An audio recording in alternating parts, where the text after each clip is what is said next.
So let's start. Let me ask everyone to introduce themselves.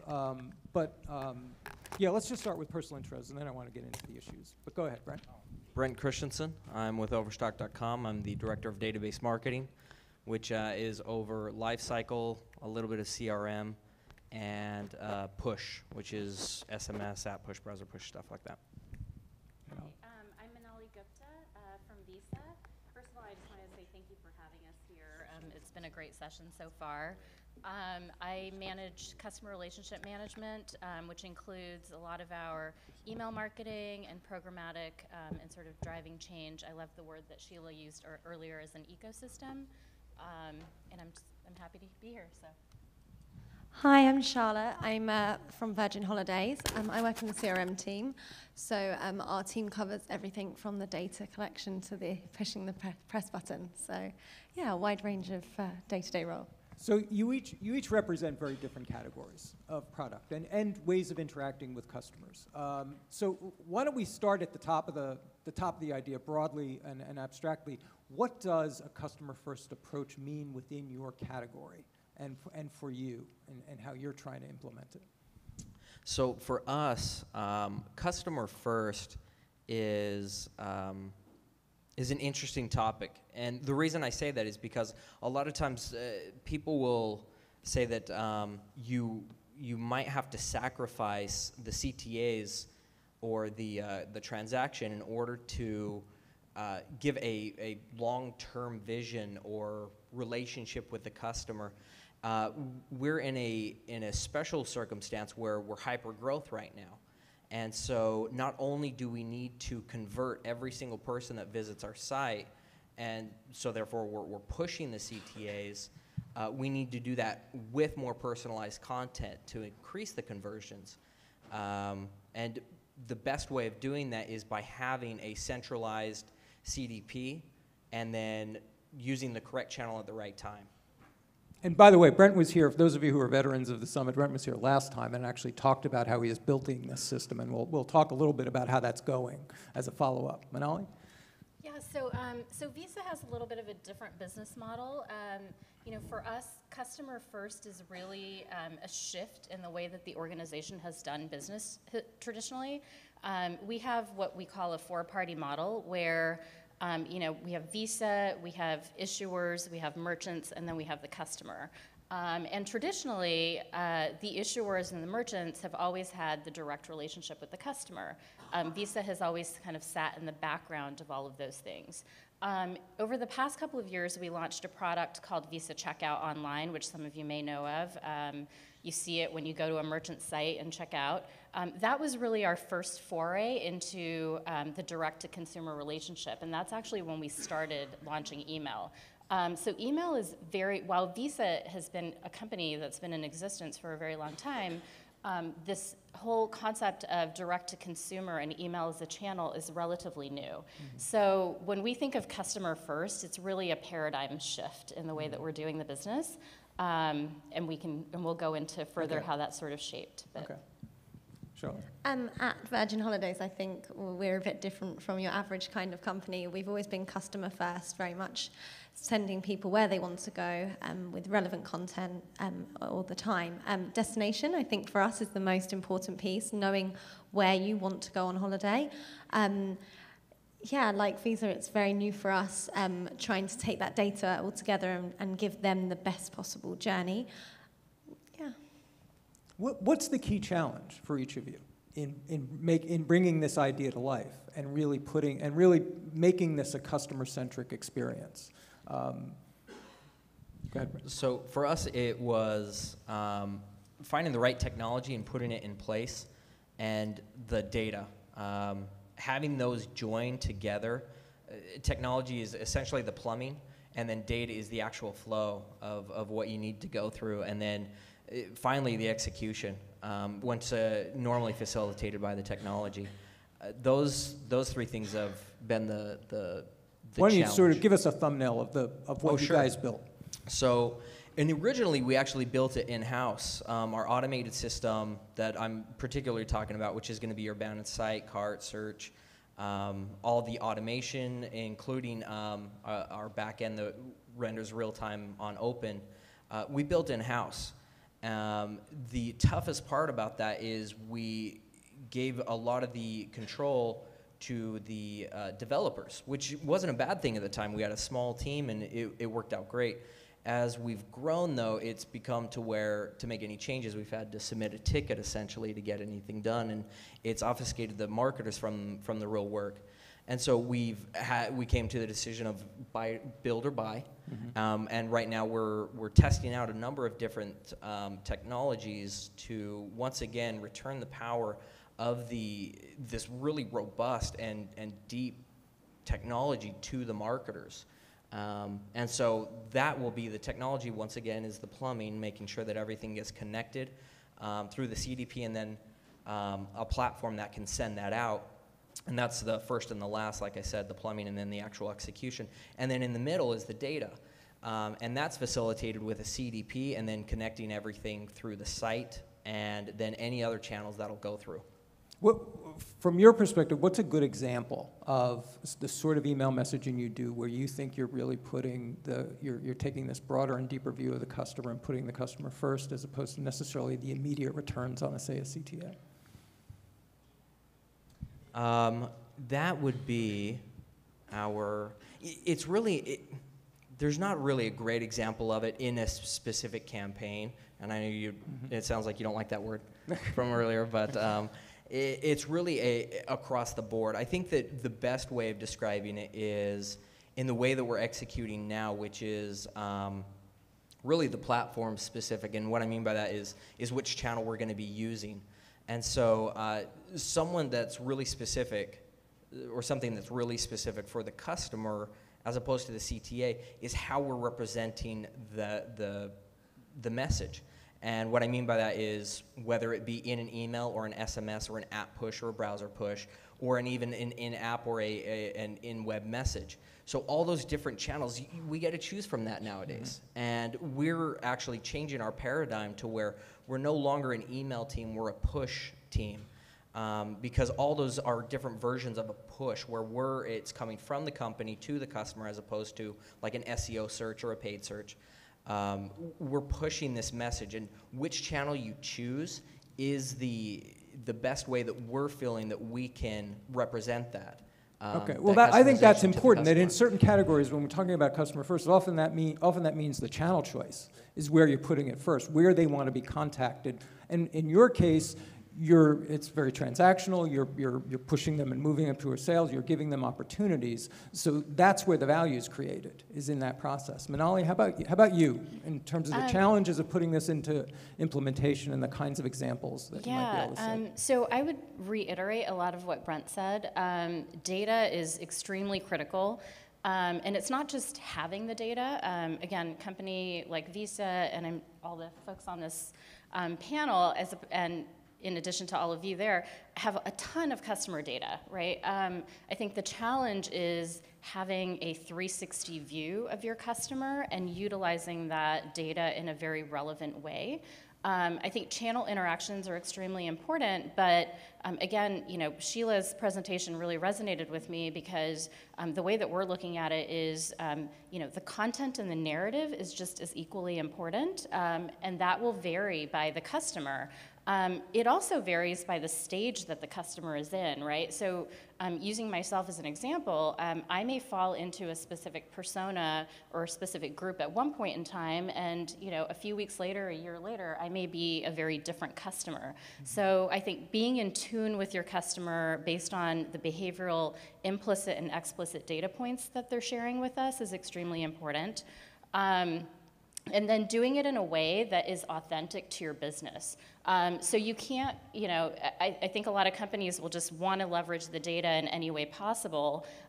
What's important is to say, like, how is my business offering this message, this content in a way that is unique to us?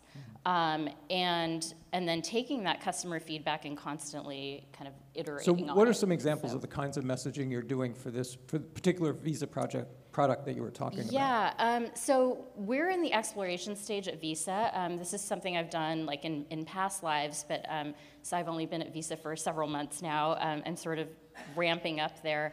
One of the things that we're doing is looking at the business again more holistically. As I mentioned before, Visa's a large organization.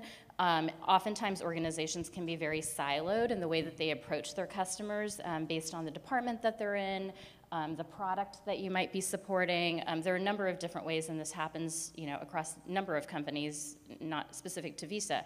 And so one of the things that we're doing is trying to bridge those gaps between the silos and really looking at like, hey, you're a customer across all of these different areas, whether you interact with a merchant that we partner with, an issuer that we partner with, or directly with us.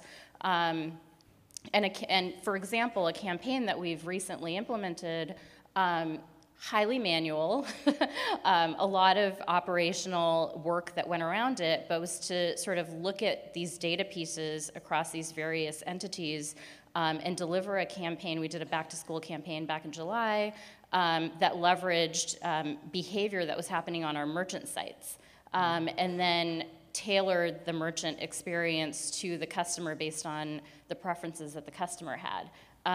When I talk about where I would like to see the future go, a lot of this would be highly automated and triggered, and again, kind of goes back to the challenges that we talked about earlier, but there's definitely a shift in that direction, and I think part of the way to implement it, if you haven't already, is to just take baby steps and collect the data, manually partner with folks internally in your organization that have just as much of a passion as you do on it, and then prove that case point.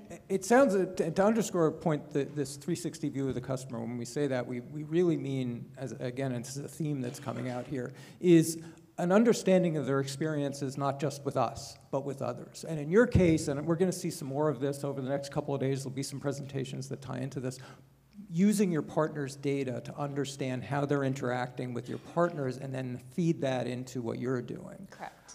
And is that a tough thing to pull off? It is, as I mentioned, it is. It's a lot of manual work. It requires participation across, in our case, merchants, because we don't have all of the interactions directly within our network, and then it's using our network to sort of supplement the information that we're getting from our merchants, enhancing their experience. So hopefully it's helping the merchant, it's helping the customer actually deliver value to the customer. Again, we may talk about this a little bit later, and I'm jumping ahead, but we're really shifting from driving that transaction to driving value for the customer, and that may not mean an initial transaction up front. It may mean, as an example, we have a lot of customers that engage in cross-border travel. So that may mean, I'm flying out to Canada, for example, or to London. And I know that through the transactional information that I have in my system.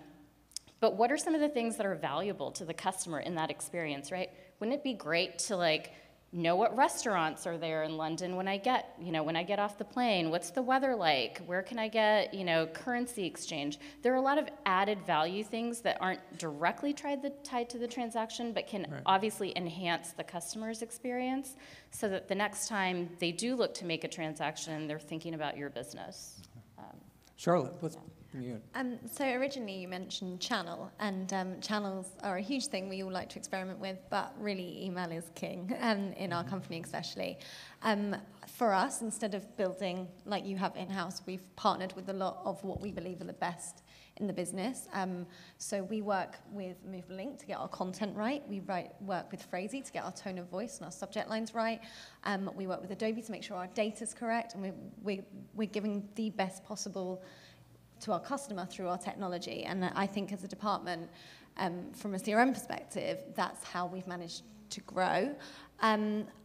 I think as well, there's a lot of internal stuff. We've just introduced a single customer view, which sounds crazy for a company that's been established for 30 years, but the data was in different separate areas, and to have all that data together gives a better customer first to our customers.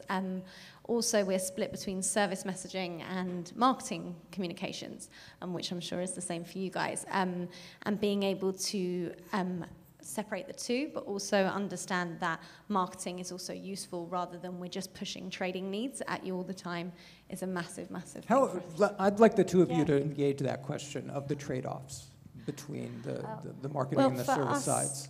For us, some people still see email as push out when the Caribbean's doing really badly this week. Please, can you push out some emails and let everyone know that the Caribbean's on sale? And as the holders of the database, I think you guys too, you have to say, actually, no, I'll talk to people who have had engagement on the website with the Caribbean or interest in the Caribbean, have abandoned basket with the Caribbean, but I'm not going to speak to everybody. And I think that trading message, it's about educating the business more than anyone else, but I think there's still quite a way to go, if I'm honest, with making sure email isn't the last resort when trading is down.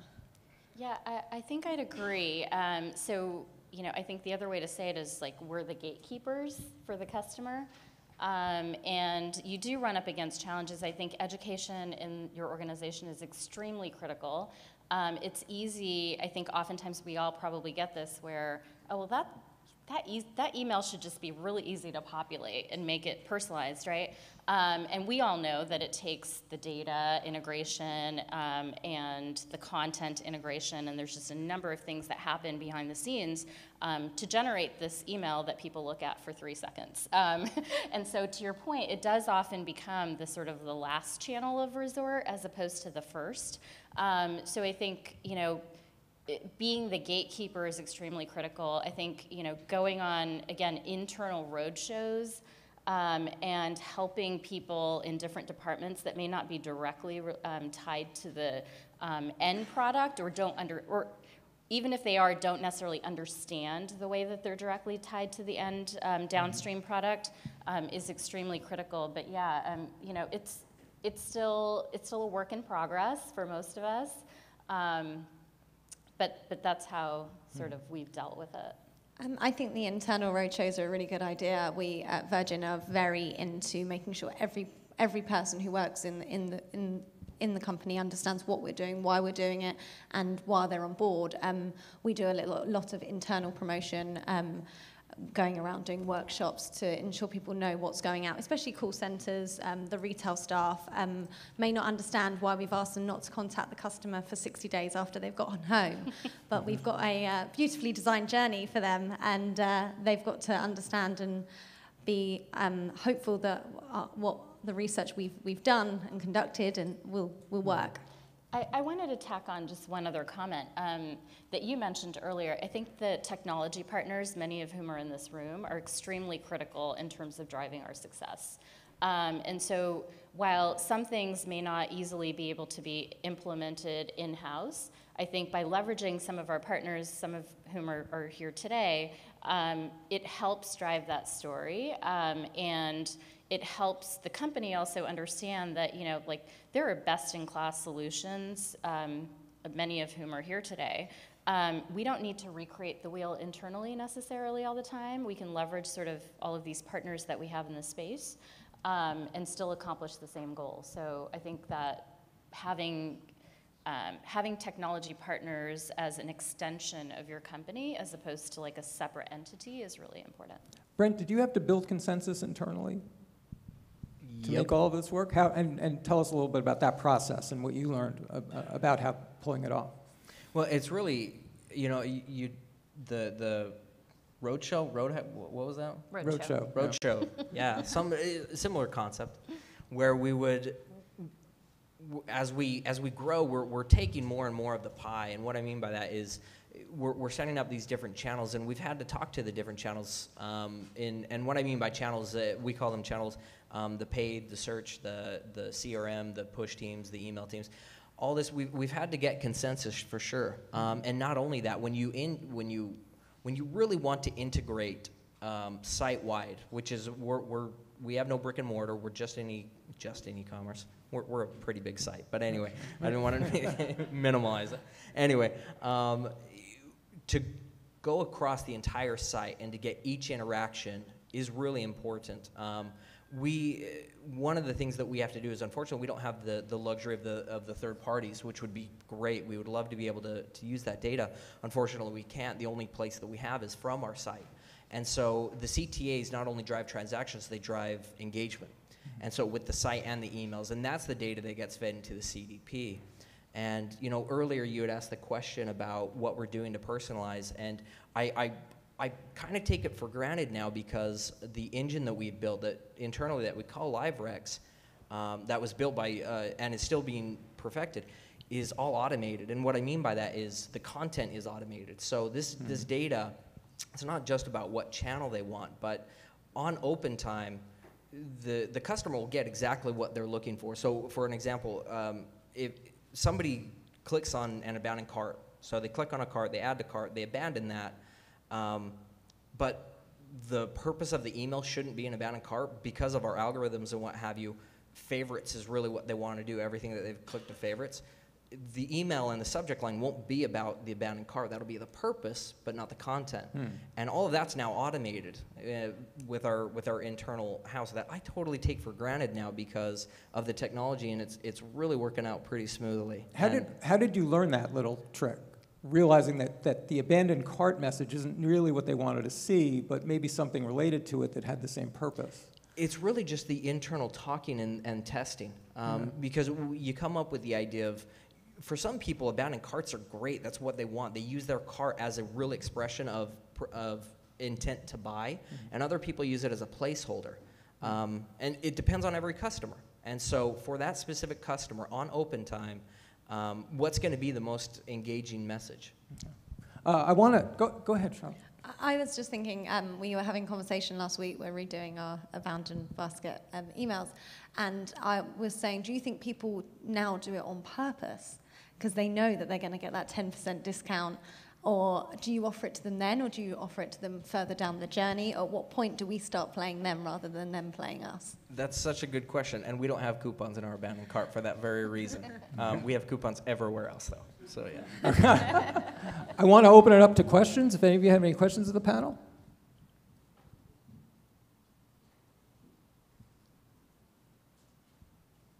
All right, let me wrap with a question about attribution and how you are, in the end, measuring all of these inputs to better understand who that customer is, where they really want to interact with you, and how you're starting. Obviously, attribution is a work in progress, but how and where are you in this process of building attribution models that give you the inputs that you need to make these decisions and form these profiles?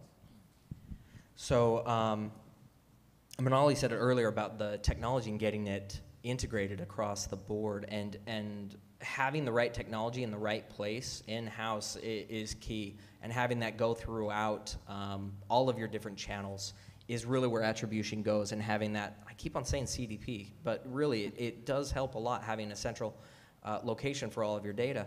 But something that will an example of something is in the links. So a vendor that will be able to apply something to the link itself across the site and across all your channels, so that you can get that integrated information about where they're coming from and what they're doing with that link is key. And then extrapolating that to channel, and then breaking it down, crisscrossing and what have you for the attribution and finding it that way. No. Yeah, I would say, again, we're still building it out. And I think a lot of, the basic foundational elements are making sure that the data is being tracked correctly, making sure that you have like an internal database that is capturing all of that information in one centralized place. Oftentimes in a legacy organizations, it's very difficult to implement that, or it takes a lot of time. I think one of the ways that we are working on sort of crossing over and shifting over that is it's really about the internal dialogue as well that you're having with the organization. So all the way from your executive level, C-suite folks to like the folks that you're working with on a day-to-day basis that are implementing, I think it's really important to show what the business value is, and for each of those stakeholders, it's going to be very different.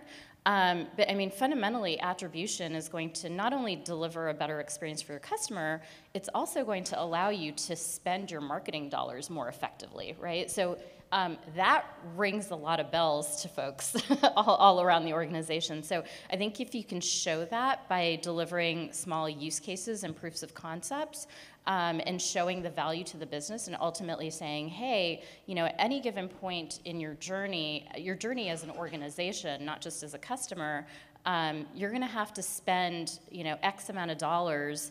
And that's going to fluctuate, right, based on your business budget, based on the environment, the landscape, the competition set that's out there. And so if you can actually understand the best channels to engage at the most cost-effective way, that's going to help your overall organization, and that's sort of how we position it. Charlotte? Our attribution model is currently also being relooked at. We currently, in the CRM team, use the engagement model more so. We think that the way in which people interact per channel can be given a score, essentially, and then from that score, we know how far down the purchase funnel that you are. And then from that, we are hoping that with our new attribution model, you will be able to attribute based upon the preferred channel. Are any of you baking into your attribution models as you're starting to build them this consideration of the long-term messaging that we were talking about, that of the impact and being able to measure in some sense the long-term impact it's having on customers, to have these different types of communication that aren't necessarily moving towards convergence and transactions? Yeah, I mean, oh, sorry, I'll take Okay. this one first if you don't mind. I mean, I think building out and having clear definitions for lifetime value of your customer is important. And that happens over the long term. I mean, the only way that it's really going to be successful in any organization is that you really have commitment and support from your organization at the highest levels, because you may not necessarily, yes, we're very immediate ROI driven, and those measures matter. You know, all of us are being measured, especially in public companies, how much we're delivering every year, but you do need to have that sort of longer term approach and how you're delivering that value. Go ahead, Charlotte. I agree. For us, our customers buy with us every 2 years. They pay a holiday off over a 2-year period, which compared to a normal life cycle of other products is quite long. It's a considered purchase, which I think makes the whole journey very, very different to a normal. We have to wrap up. Brent, Manali, and Charlotte, thank you very much. Thank you.